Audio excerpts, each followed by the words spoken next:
प्रभो हर हर महादेव शिव शंभो धवलेश्वराय बालालिंग महाप्रभु दीपम यदि परम ब्रह्म दीपम यदि जनार्दन दीप हरतु मे पाप पूजा दीप नमस्तुते धवलेश्वराय बालालिंग महाप्रभु संसार सुखी रखंतु।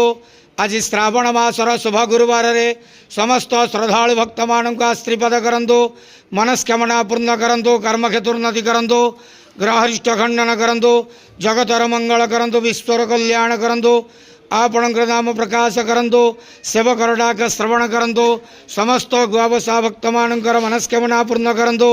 जो जो भक्त माने आपण पाखरे मानसिक रखिछंती तांका मानसिक पूर्ण करंतु। समस्त श्रावणी पूजा भक्त मानकर मनस्कामना पूर्ण करंतु। प्रभु धवलेश्वराय बालालिंगाय नमो नमः। संसार सुखी रखंतु, आनंद केवार हरि बोलो। आज श्रावण मासर शुभ गुरुवार रे समस्त श्रद्धालु भक्त मान आश्रीपद करंतु, आनंद केवार हरि बोलो।